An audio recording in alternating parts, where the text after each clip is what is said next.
On October 16, 1962, the fire warden at Baker Butte Lookout on the Mogollon Rim wrote 4 words in his logbook at 2:47 in the morning, locked the tower from the inside, and walked off the catwalk into the forest, never to be seen again. He was a Korean War veteran, 6 summers in the same tower. He knew every 2-track road in the Apache Sitgreaves for 40 miles in every direction. When the relief crew reached the tower 40 hours later, his bunk had not been slept in. His coffee pot was still on the propane burner, and his rifle was in its rack. The Forest Service closed the case as a wilderness misadventure 90 days later. The 4 words have never been released. The Apache had a name for the slope below his tower, 600 years before he ever climbed it. The fire warden isn't the only one. 3 days after the Battle of Big Dry Wash in July of 1882, a United States cavalry burial detail was sent back to the canyon where they had killed 22 Apache warriors. They came back with fewer men than they sent in. In October of 2019, a 41-year-old solo backpacker on the Highline Trail filed his trip plan with the Pine Ranger District, made his first 2 radio check-ins on schedule, and missed the 3rd. His camp was found intact at the Geronimo trailhead. He was not. 3 witnesses, 3 centuries, 50 square miles of the same escarpment. What were the 3 of them looking at when they stopped writing things down? This video looks at all 3 cases through 3 lenses. First, the Forest Service file what the official record actually says about each disappearance, and what it carefully doesn't. Second, the historical record, what the cavalry detail wrote down in 1882, what the fire warden wrote down in 1962, what the search and rescue teams logged in 2019, and third, the Apache record, what a White Mountain Apache elder told me when I asked him about those 3 specific places on the map. The numbers carry weight. A 200-mile escarpment running across central Arizona, 3 locations on it, 137 years between the first case and the 3rd, 22 warriors killed at the canyon in 1882, and 3 days later only 19 accounted for. 14 square miles of forest searched after the fire warden vanished in 1962. 80 square miles searched after the backpacker missed his check-in in 2019. A 47-second audio recording on the backpacker's phone that has not been released. 600 years of Apache record older than any of it. And the witnesses weren't tourists. The 1882 witnesses were a U.S. cavalry detail and 2 Apache scouts under Al Seba, the most experienced chief of scouts in the entire Apache Wars. The 1962 witness was a Korean War veteran 6 summers into the same firepost, rated by his district supervisor as among the most reliable wardens in the corridor. The 2019 witness was a 41-year-old experienced backcountry hiker. If you only weigh one of those 3 records, you can dismiss this, but weigh all 3 of them and the same map keeps redrawing itself. You won't want to miss this one. But before we continue, make sure you are subscribed and let us know where you're watching from in the comments. Thanks. The Mogollon Rim has been on my list for 2 years. I waited because I wanted to talk to someone whose family was on that land before the cavalry was. I got that conversation in the spring of 2024, and what he told me changed how I read every Forest Service report from this corridor. The Mogollon Rim is a 200-mile escarpment that runs east-southeast across central Arizona and into the Mogollon Mountains of western New Mexico. At its highest points, the rim sits between 7,000 and 8,000 feet above sea level. The land below it drops sharply. In some places, you lose 1,000 feet of elevation in a single mile. The country up top is alpine pine forest. The country below is Sonoran desert. They are the same 50 miles apart, and they are completely different landscapes. The name comes from Don Juan Ignacio Flores Mogollon, the Spanish governor of New Mexico between 1712 and 1715. The Spanish named the geological feature after their own administrator. They did not invent the place. The land was named earlier. The people who built Casa Malpais, near what is now Springerville, Arizona, lived along the rim and below it from roughly 200 BCE to 1450 CE. Archaeologists call them the Mogollon culture, after the same Spanish governor. The name was applied long after they were gone. They built stone-walled villages. They irrigated the canyon floors. They traded turquoise and shell with cultures as far away as the Pacific coast and the Valley of Mexico. And then, around 1450, they walked away. No archaeologist has a consensus explanation for why. The drought theories don't fit the dates. The conflict theories don't fit the artifact record. The settlements were left intact, pottery still on the shelves, tools still in the workshops. Whatever made them leave, they did not stop to pack.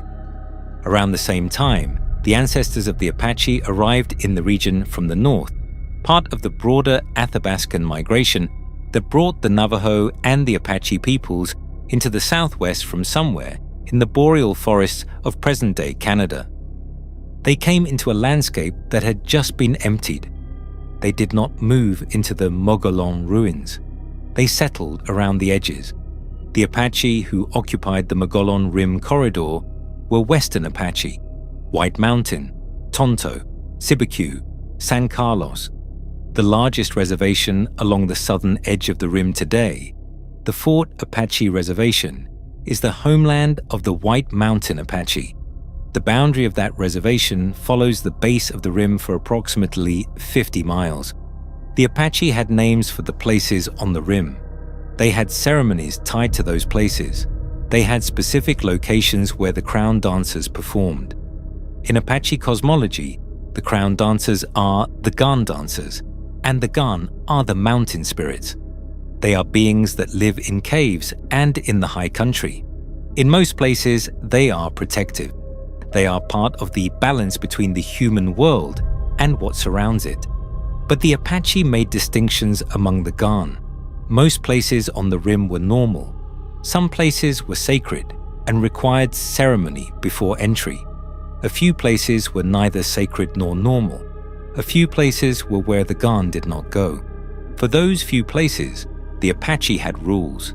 Certain canyon heads you did not enter at dusk. Certain caves you did not enter at all. Certain ridgelines you did not cross after October. The rules were not universal. They were geographic. They applied to those specific places, and those places only. When the Spanish came in the 1700s, they did not know the rules. When the cavalry came in the 1870s and 80s, they did not know the rules. When the Forest Service was established in 1905 and began mapping the rim, the rules were not on the maps. When the Civilian Conservation Corps built the lookout towers in the 1930s, the rules were not in the construction plans. When the Highline Trail was designated a National Recreation Trail in 1979, the rules were not in the trail guide. The Apache version of the Mogollon Rim has been continuously present for 600 years. The settler version has been continuously updated and revised. The two versions are still not reconciled. On the afternoon of July 17, 1882, in a canyon cut by a fork of East Clear Creek into the Mogollon Rim, the largest pitched battle of the Apache Wars in Arizona Territory was fought. Approximately 60 White Mountain Apache warriors under the war chief Nati Otish had laid an ambush for a single troop of the 6th Cavalry under Captain Adna Chaffee. The Apache had bolted the San Carlos Reservation 11 days earlier, killed San Carlos police officers including the police chief, and raided through the Tonto Basin. At a place called Diamond Valley Ranch, near what is now Whispering Pines, they killed a settler named John Meadows and his son, Henry. The killings drew the cavalry north. Chaffee was warned of the ambush by his chief of scouts, Al Sieber. Sieber was a man who had spent 20 years in Arizona Territory and knew Apache tactics better than the Apache wanted any white man to know them. He was accompanied at the battle by his fellow scout Tom Horn, who would become famous for very different reasons 2 decades later, and by Lieutenant George Morgan, Lieutenant Frank West, and Lieutenant Thomas Cruz, all 3 of whom would later receive Medal of Honor citations for what happened on that ridgeline. The battle began around 3 in the afternoon. By nightfall, a heavy thunderstorm broke over the canyon, rain and hail. The Apache used the storm to slip away on foot. 22 of them were left dead on the canyon floor, including Natiotish himself. 2 cavalrymen were killed. Private Joseph McClernand was the only soldier to die at the site. He was buried there. His grave is on the battlefield to this day. What happens next is not in Major Evans' official report. 3 days after the battle, on July 20th, a small burial detail was dispatched back to the canyon. They were meant to inter the Apache dead, 6 soldiers under a lieutenant, accompanied by 2 of Sieber's Apache scouts.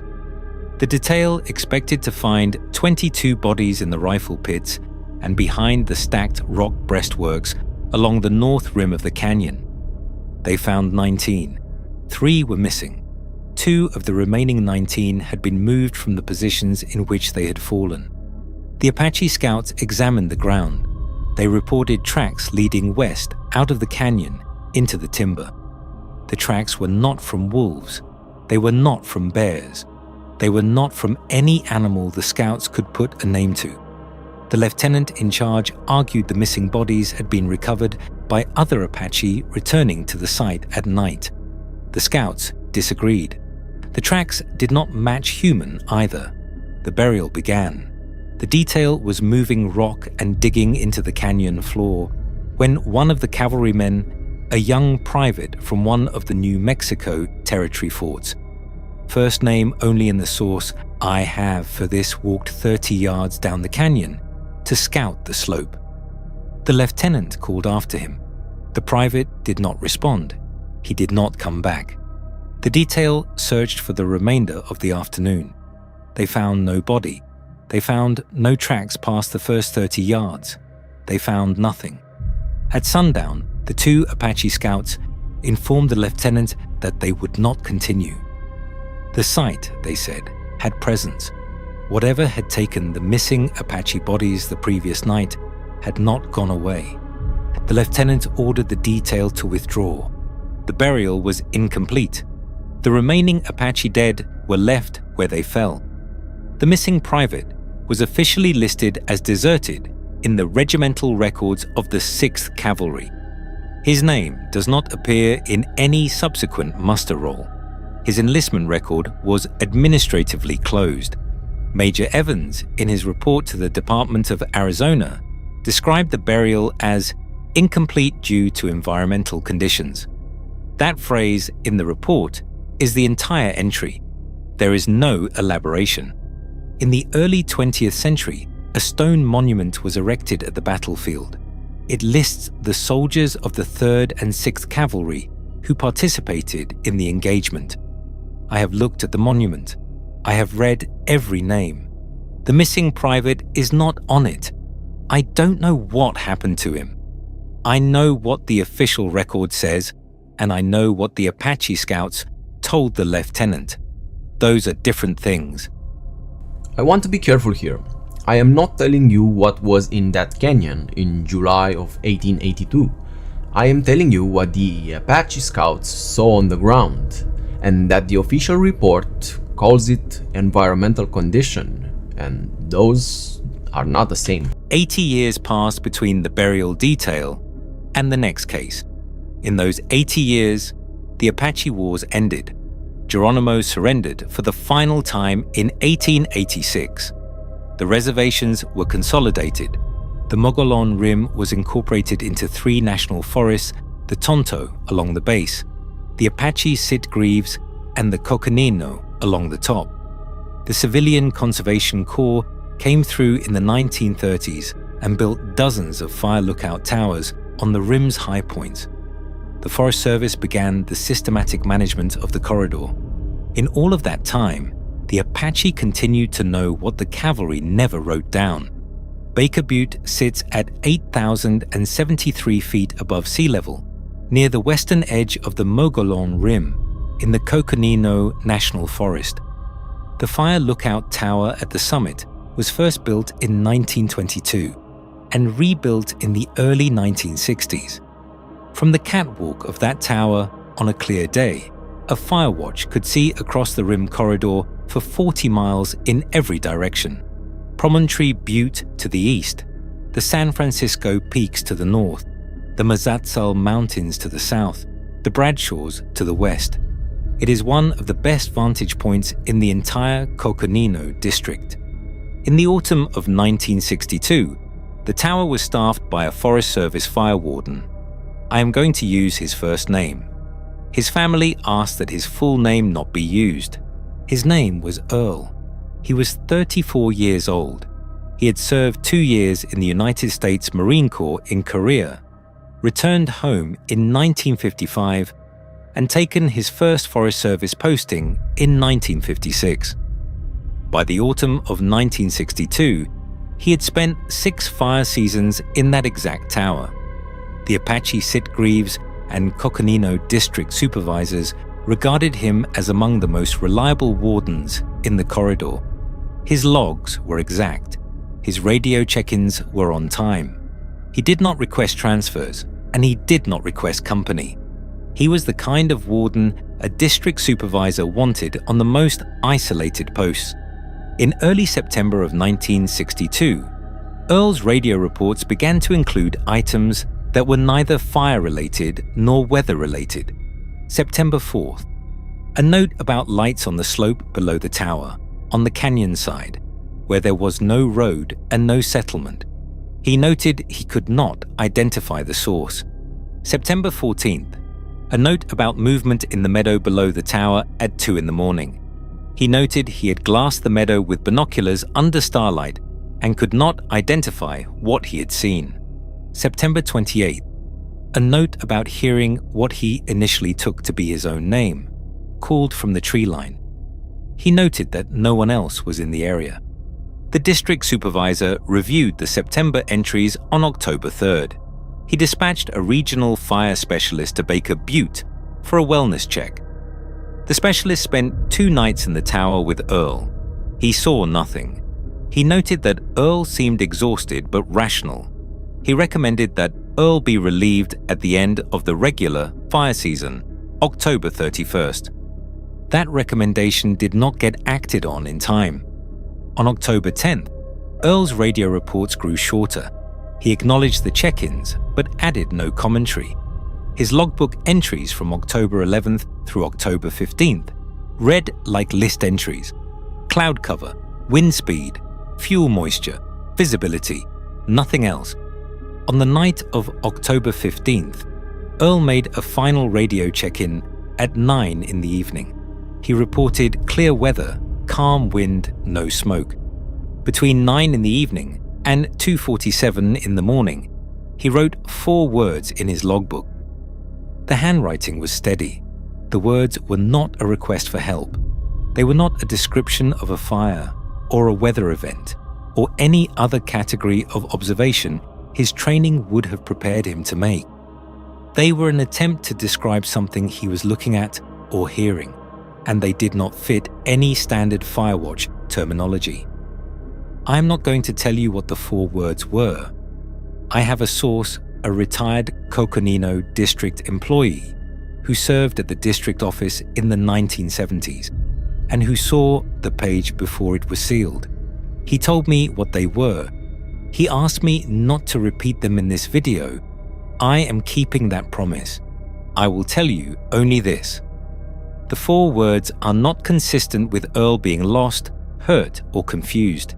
They are consistent with him having seen something he was trying to describe accurately and could not. At 11 in the morning on October 18th, a relief crew from the district office arrived at Baker Butte for a scheduled tower inspection. They found the tower locked from the inside. The catwalk gate was padlocked. The radio was on and functional, set to the standard district frequency. The interior was orderly. Earl's bunk had not been slept in. His coffee pot was on the propane burner. His personal rifle, a Winchester Model 70 chambered in .30-06, was in its rack. His boots were under the bed. His logbook was open on the table, to the page with the 4 words. The relief crew searched the immediate area for the remainder of the day. They searched the slope below the catwalk. They searched the access road. They searched the parking area. They found nothing. The Coconino County Sheriff's Office was contacted on October 19th. A formal search was organized on October 20th. It ran for 11 days. It covered approximately 14 square miles of forest below the tower. It found nothing. The case was administratively closed as a wilderness misadventure on January 16, 1963. Earl's logbook was sealed in the district office records. His personal effects were returned to his family in Texas. The tower was closed for the remainder of the 1962 season and reopened in May of 1963 with a new fire warden. The page with the 4 words has not, to my knowledge, appeared in any released Forest Service archive. The 4 words have not been seen by the public. I want to be honest with you about what I think happened. I don't know. I have a guess, and I'm not going to share it because I want you to weigh the evidence and not my hunch. Earl walked out of the tower in the middle of the night, after a month of seeing things he could not account for, after writing 4 words that he was trying to use to describe something he was watching. He locked the tower from the inside before he left. He did not take his rifle. He did not come back. This is the part of the case that bothers me the most. Earl was an experienced man in an isolated post, but the words in his logbook are not written in panic. They are not a panic response. They are an attempt at an accurate observation. That is what an experienced man does when he sees something he cannot explain. 57 years passed between Baker Butte and the 3rd case. In those 57 years, the Apache Sitgreaves and the Coconino continued to log wilderness incidents along the rim. The Highline National Recreation Trail was designated in 1979. Forest Road 300 was paved in sections and left unpaved in others. Bear Canyon Lake, Woods Canyon Lake, and Willow Springs Lake were developed for recreational use. The 1990 Jude fire killed 6 firefighters near Payson and burned 28,000 acres along the western rim. The Apache version of the corridor did not change. The Highline National Recreation Trail runs 51 miles along the base of the Mogollon Rim, from the town of Pine, Arizona on the western end to the Christopher Creek area on the east. The trail crosses 8 major drainages. It climbs and descends repeatedly between 5,200 and 7,200 feet. It passes through 3 national forest jurisdictions. It is a hard trail. Most who hike it do it in sections. A few do it in a continuous 5 to 7 day push.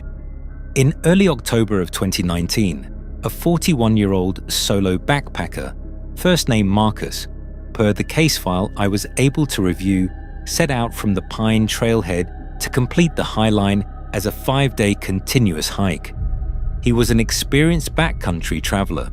His social media showed multi-day trips on the Sierra Nevada High Route, the Wind River High Route in Wyoming, and the Heidecker. He was not a tourist. He filed a detailed trip plan with the Pine Ranger District. He had pre-arranged radio check-ins via personal locator Beacon at 6 in the evening each day. His first check-in, evening of day 1, was on time. His second, day 2, was on time. His third, day 3, was missed entirely. The Ranger District contacted his emergency contact at 10 that evening. By 7 the following morning, The Tonto National Forest and Coconino County Search and Rescue had mobilized. Marcus's camp was located on the morning of day 4, near the Geronimo trailhead area on the eastern section of the trail. His camp was set up correctly. His tent was standing and zipped from inside. His food cache was hanging properly from a designated tree, 10 feet off the ground. His pack was inside the tent. His personal locator beacon was on the ground beside the tent. It was switched off. It was fully functional. There was no indication it had been tampered with. He had switched it off himself. His phone was inside the pack. The battery was at 67%. The phone was unlocked. There was one audio recording on the phone. It was made at 3:14 in the morning on day 3. It is 47 seconds long. I am not going to play the audio. I have not heard the audio. The recording was retained by Coconino County as part of the case file and has not, to my knowledge, been released. What I have is a summary written by the deputy who reviewed it the first time and which a source allowed me to read. The summary describes ambient forest sounds for the first 30 seconds: wind, distant water. The kind of background a recording of a forest at 3 in the morning would normally pick up. Around the 30-second mark, the deputy notes a sound that he writes was not consistent with any animal in his experience as a Coconino County deputy. The summary describes Marcus's voice quiet, careful, as if not wanting to be heard saying a single sentence. The summary does not transcribe the sentence. The recording ends abruptly at 47 seconds. The search continued for 15 days. Ground teams covered approximately 80 square miles of trail and off-trail terrain. 3 nights of aerial searches were conducted using infrared imaging from a helicopter borrowed from the Department of Public Safety in Phoenix. No remains were found. No additional gear was recovered beyond the camp. The case was administratively closed in March of 2020 as a probable hypothermia or fall fatality in unrecoverable terrain.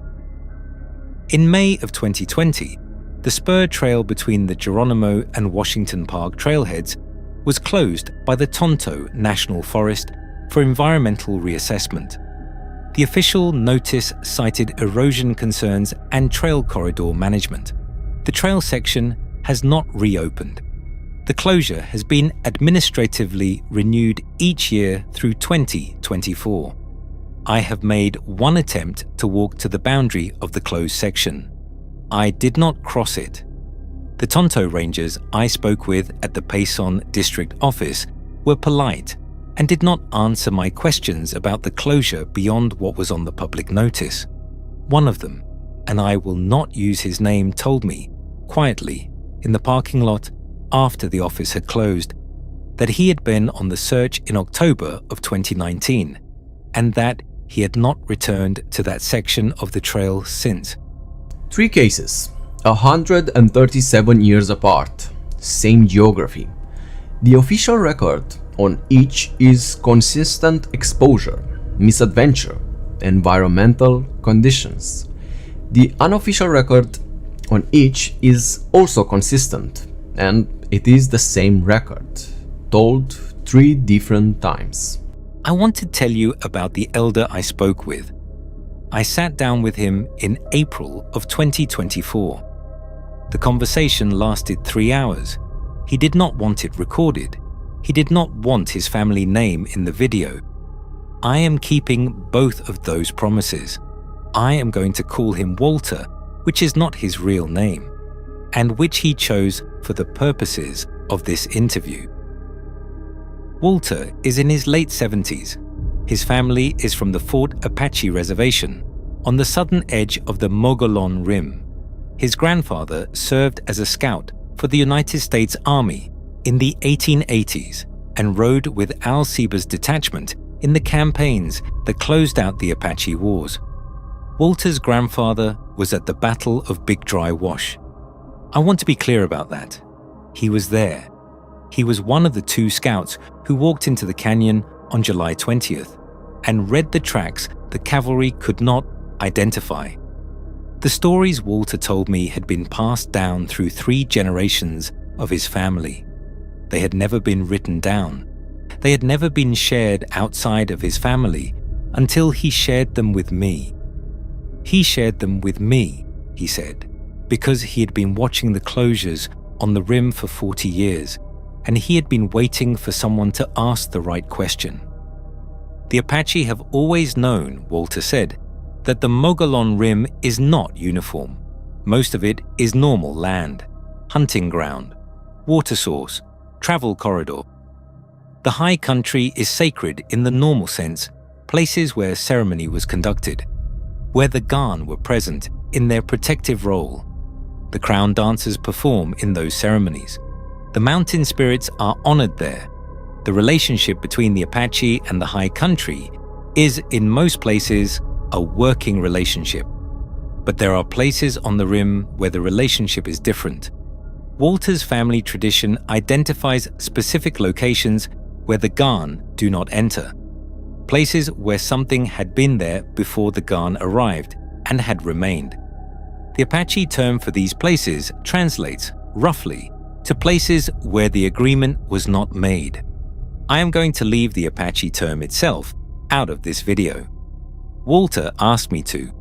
The term is not for me to share. In Walter's tradition, the Apache had agreements with the Gaan. Sacred high country could be entered if the proper ceremony was performed and the rules were followed. But the places where the agreement was not made had no rules, because there was no one to make rules with. Whatever was there was older than the Gaan, older than the Apache, older than the Mogollon culture that had walked away in 1450. Walter said his family tradition held that the Mogollon abandonment, whatever else explained it, was in part because of those places. He told me where some of them are. One of them is the canyon cut by a fork of East Clear Creek on the south side of the Mogollon Rim, 7 miles north of General Springs. It is the canyon where the Battle of Big Dry Wash was fought. Walter said his grandfather had recognized the canyon when the cavalry led the Apache up to it. His grandfather, Walter said, had wanted to warn Seba. He was an Apache scout serving the United States Army. He had not warned him. The second place Walter identified is the slope below Baker Butte, where the meadow opens toward the canyon mouth on the south side of the lookout. The slope Earl had been watching for a month before he walked off the catwalk. The third place is the spur trail of the Eastern High Line, between the Geronimo and Washington Park trailheads, in the section that was closed in May of 2020. The 3 cases line up. The map is one map. Walter did not tell me what is in those places. He told me what the Apache had agreed not to do and where they had agreed not to go. That is a different thing. The settler record gives me 3 cases. Walter gave me the geography that connects them. He said one more thing. He said that the relationship has been getting worse since the 1880s.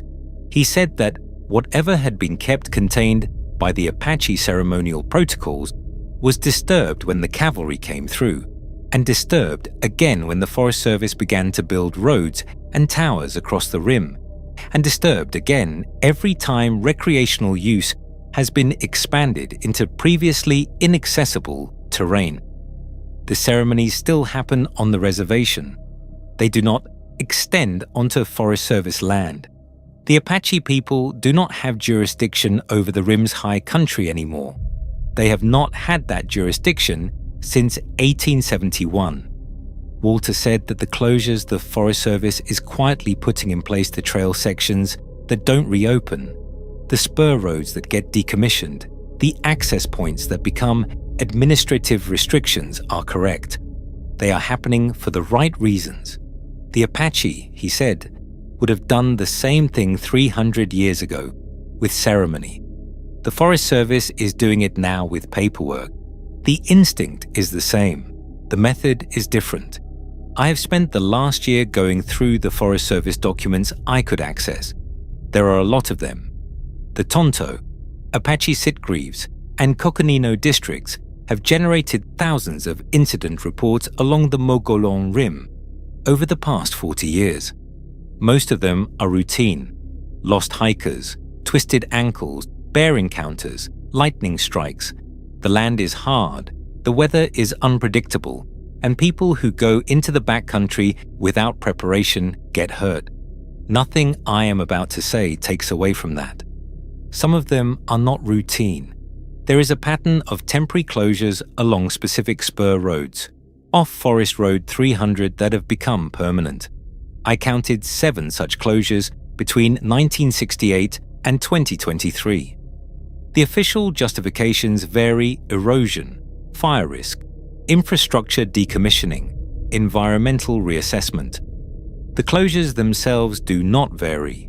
Once a spur road is closed on the rim, it stays closed. There is a pattern of trail reroutes that move recreational use away from specific canyon heads. The original 1979 routing of the Highline Trail crossed 2 drainages that the current routing avoids. The Forest Service documents I have described the reroutes as trail corridor optimization. The optimized routes move use away from the canyon heads Walter identified to me. There is a pattern of decommissioned Forest Service infrastructure: old lookout towers, old work camps, old firing sites that lines up with the geography Walter described.